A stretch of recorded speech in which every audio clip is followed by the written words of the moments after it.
So hello बच्चों, welcome to my channel. आज मैं आपको बताने वाला हूँ क्लास 9 बायोलॉजी का एक बहुत इंपॉर्टेंट टॉपिक, जहाँ से मेन आपके एग्जाम में बहुत सारे क्वेश्चंस आते हुए हैं। हाइपरटोनिक सॉल्यूशन, हाइपरटोनिक सॉल्यूशन और आइसोटोनिक सॉल्यूशन, मेन इनके क्वेश्चंस आते हैं कि अगर इसको सेल इसमें प्लेस करा जाए तो क्या होगा। उससे पहले हमें समझना पड़ेगा कि ये सॉल्यूशंस है क्या। तो सबसे पहले करेंगे हाइपरटोनिक सॉल्यूशन की। तो हाइपरटोनिक सॉल्यूशन कुछ नहीं होता। हाइपरटोनिक सॉल्यूशन में क्या होता है, सोल्यूट और सोलवेंट। सोल्यूट और सोलवेंट दो चीजें होती है जो एक सॉल्यूशन बनाती हैं। सोल्यूट वो चीज होती है और सोल्यूट वो चीज होती है जिसको हम किसी भी चीज में घोल रहे हैं, डाल रहे हैं। और सोलवेंट वो चीज होती है जिसमें अगर ये सोल्यूट जाके घुल रहा है। मान लो अगर मैं एग्जांपल लेता हूँ शुगर सॉल्यूशन का, यानी इसमें पानी है और वो है। तो मान लो आपने कभी नींबू पानी बनाएगा, तो नींबू पानी में आप पानी लेते हो, पानी के अंदर चीनी डालते हो। तो जो पानी होता है, तो पानी और ऊपर से आप डालते हो चीनी, तो पानी है सोलवेंट, क्योंकि उसमें आप चीजें डाल रहे हो। क्या डाल रहे हो? चीनी डाल रहे हो, तो चीनी आपकी हो गई सोल्यूट। तो ये था कॉन्सेप्ट सोलवेंट और सोल्यूट का। अब हम आ जाते हैं सॉल्यूशंस पर मेनली। तो हाइपोटोनिक सॉल्यूशन, हाइपोटोनिक सॉल्यूशन में कुछ नहीं होता। सोल्यूट जो होता है, यानी जो चीज हम डाल रहे हैं वो कम होती है किसके कंपैरिजन, जिस चीज में वो डाल रहे हैं, यानी सोलवेंट हो जाता है उसमें ज्यादा। तो ऐसे अगर मान लो मैं एग्जांपल लूं, मान लो ये एक सॉल्यूशन है। इस सॉल्यूशन में जो पानी होगा, यानी जो सोलवेंट होगा, लिक्विड होगा, है वो होएगा ज्यादा। मान लो 80 ml होएगा, 100 ml सॉल्यूशन है, और जब हमने वो डाला वो हो जाएगा 20 ml। लाइक अब हम आते हैं हाइपरटोनिक सॉल्यूशंस पे। हाइपरटोनिक सॉल्यूशन में कुछ नहीं होता। हाइपरटोनिक सॉल्यूशंस में जो सोल्यूट होता है बस उसमें उल्टा हो जाएगा। हाइपरटोनिक में सोल्यूट जो है वो ज्यादा हो जाएगा और सोलवेंट है वो कम हो जाएगा, यानी लिक्विड जो है जिस चीज हम डाल रहे हैं वो कम है। तो अब इसको यूं मान लो कि भाई ये सॉल्यूशन है। इस सॉल्यूशन में मान लो मैं जिसमें डाल रहा हूं, मान लो ये 20 ml का ही वाटर है। लेकिन अगर मैंने इसके अंदर जो चीज डाली, मैंने इसके अंदर मान लो ये डाला, तो जो मैंने डाला है, शुगर डाली है, वो ज्यादा है, वो 80 ml की डाल दी मैंने। तो ये हो गया आइसोटोनिक सॉल्यूशन। सबसे इजी होता है, इसमें कुछ नहीं होता, ये भी बराबर होता है, ये भी बराबर होता है। जितना ही सॉल्वेंट डाला है उतना ही वो डाला है। मान लो इसका अगर मैं सॉल्यूशन लूं, तो इसमें कुछ नहीं, इसमें 85 वो होएगा, 85 सॉल्वेंट 85 सॉल्यूट। अब हमारे जो मेन क्वेश्चन आते हैं एग्जाम में वो आते हैं इसमें, अगर उसमें सेल को प्लेस करा जाए। अगर आपको याद हो तो मैंने कल आपको एक बहुत इंपॉर्टेंट टॉपिक बताया था, ऑस्मोसिस का।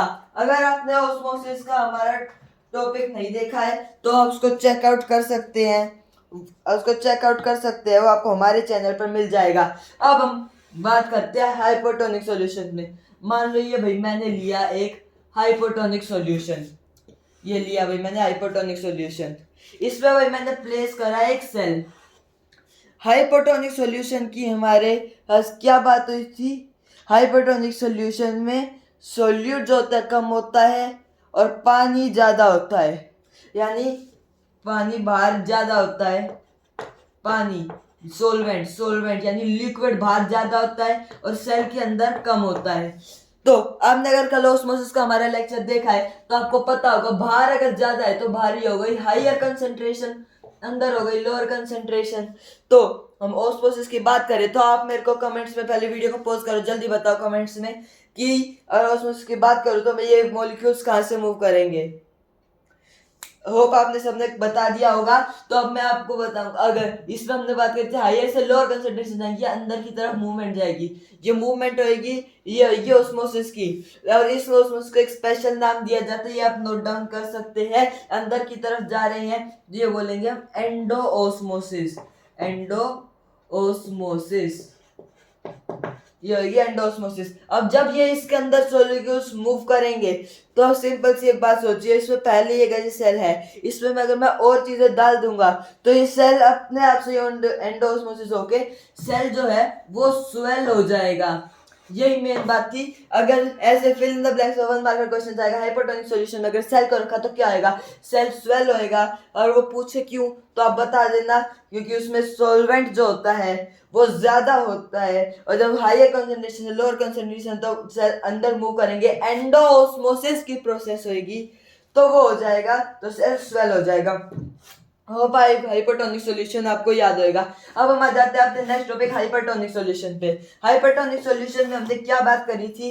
हाइपरटोनिक सॉल्यूशन में जो सोल्यूट होता है वो ज्यादा होता है और सोलवेंट कम होता है। अब मान लो मैंने ये सॉल्यूशन लिया और मैंने बोला कि भाई जो ये सॉल्यूशन है ये सॉल्यूशन हाइपरटोनिक है, यानी इसके अंदर सोल्यूट ज्यादा है सोलवेंट कम है।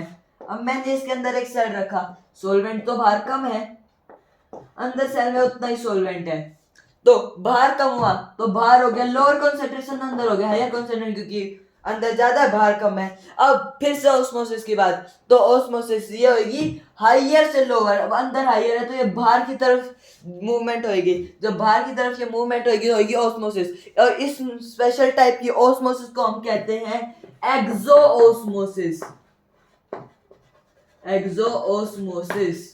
तो जब ये एक्सोऑस्मोसिस होगी, आप मेरे को एक बात बताओ, इस सेल में मतलब मान लो इतना लिक्विड था, जब वो लिक्विड बाहर जाएगा इनडायरेक्ट, जब वो लिक्विड बाहर जाएगा तो सेल के अंदर का जो लिक्विड कम आएगा तो सेल पिचक जाएगा, यानी cell will shrink. Cell will shrink. अब हाइपरटोनिक, अब आइसोटोनिक सॉल्यूशन की बात करते हैं। आइसोटोनिक सॉल्यूशन में सॉल्वेंट भी इक्वल है सोल्यूट भी इक्वल है। अब मान लो सेल है इतना ही यहाँ पर बाहर है इतना ही अंदर है, तो दोनों की कंसंट्रेशन इक्वल हो गई। जब दोनों की कंसंट्रेशन इक्वल हो गई तो कोई मूवमेंट होने का फायदा नहीं, क्योंकि हायर कंसंट्रेशन भी नहीं लोअर कंसंट्रेशन, तो इसमें क्या आएगा ऑस्मोसिस जो होगी, इसमें ऑस्मोसिस होएगी ही नहीं, ऑस्मोसिस में नहीं होएगी। और तो सेल में भी क्या आएगा, सेल में कोई चेंज ही नहीं आएगा। तो होप आप सभी को ये समझ आया होगा और ये आपको ये वीडियो समझ आएगी और आपका जितना भी कंफ्यूजन था हाइपरटोनिक और आइसोटोनिक सॉल्यूशंस आपको अच्छा लगा होगा, आपको सब समझ आ गया होगा। Thank you for watching, like share and subscribe for more such videos.